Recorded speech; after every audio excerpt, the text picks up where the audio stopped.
Monday. In fact, finishing below 7,000 for the first time since 1997. It's been quite a slide from the Dow's peak of 14,000. This was just a year and a half ago. The panic and the concern spilling over into prime time. In fact, last night on Larry King Live, actor and economic commentator Ben Stein said he's alarmed, but also offered his solution to this crisis. It's a terrifying situation. The hopes and retirement dreams of an entire generation are being wiped out. I have never seen a more scary situation for savers and investors in this country. Drastic action is required. I don't see it coming. I don't lay this crisis at the foot of the Obama administration. It started with Mr. Bush, but Mr. Obama is the president now. He's got to do something about this. Mark-to-market's got to go. He's got to get the banks stabilized, stop this wild trading and credit default swaps. The speculators are killing the honest citizens. All right, there we hear from Ben Stein, who oftentimes has some very, very smart things to say about the economy. Christine Romans joins us now with more on this. These are words that our producers' eyes glaze over when we say, but mark to market, one thing. I mean, he's talking about the speculation and these credit default swaps, which really a lot of people say is what led to the biggest problems in banking. And mark to market is a kind of accounting. It means that the banks have to be accountable every single day for what the value is of the things on their books, but we don't know what the value is of some of these toxic assets. And so that's what's really dragging down a lot of these different companies. And my phone lines are ringing off the hook with people who want to talk about all the different things, including changing mark to market. So it's a little, it's an accounting thing that's suddenly blown up into Main Street America. And I think that he is absolutely right, Ben Stein, when he says the savers and investors are being punished. We are all being punished. We are watching our 401ks bleed dry. I mean, it is really amazing when you look at 10-year returns on the S&P 500 that are negative now for the first time ever. That means people who started investing in their 20s when they got their job and did what they were supposed to. Now they're flat or negative if they're really heavily invested just in stocks. Now, some people will tell you that's why you have to have a balanced portfolio. You have to have some bonds, you have to have some cash, you have to have some alternative investments, a little bit of real estate, and that way you can weather it all. But everything is going down, and that's what's really hurting the savers and investors.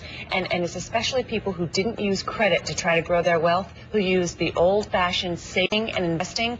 Those people have been decimated, and it is a sad, difficult situation. As we've seen in markets past, though, things do turn around eventually. You know, November of 1987, the market was back where it was a few years earlier. That's right, and I keep looking at the charts and the GDP statistics trying to see, okay, the last time it was this bad, how long was it before there was a snapback? Because that's what we really want to keep going back for, trying to figure out when things are going to turn around. We just don't know yet. What the markets are telling us right now is that it's still a very difficult situation in the economy, and will likely be that way for some time here. We're going to get a lot more economic data this week, and frankly, all of it is expected to paint a pretty grim picture. So we're still in the jaws of it, and that's the bottom line. Well, yeah, I was just going to say what we're going to try to do, though, is not be all gloom and doom, and offer some practical advice and a take on where you go from here if indeed you are in that situation where you've watched your 401k dissolve. Unfortunately, though, for the moment, a little more doom and gloom. As we mentioned, the economic pain is global this morning. London's FTSE opened at its lowest level since April of 2003. The sell-off there also fueled by fears of painful bank losses.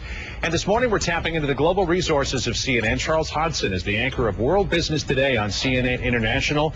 He joins us live this morning from London. Charles, what direction is Europe headed in now? Well, Europe is really the kind of a tug of war between bulls and bears going on here. We're still seeing a little bit of strength in one or two of the markets, in the CAC 40 in Paris and in the SMI in Zurich. They're up, but just very slightly. And whereas we saw some quite decent gains earlier on in the trading session with all of these markets up by 1% or more, now we're looking, for example, at the London FTSE, which is the largest of these indices, off by more than 1%. We had a big kind of relief rally, it seems. It was very interesting what happened with the Asian markets. They went way down after what had happened on Wall Street overnight in their terms. And then they actually clawed their way up, and that momentum went upwards into Europe. But now I think as soon as people see a little bit of strength, they're selling. I suspect that a lot of people are taking chips off the table because they've been caught by surprise by just how far these markets have fallen, how fast in recent sessions, John. And the fact that there's a bull to be found anywhere, rather surprising. Charles Hodson for us this morning. Charles, good to see you. Thanks so much. And right now, British Prime Minister Gordon Brown is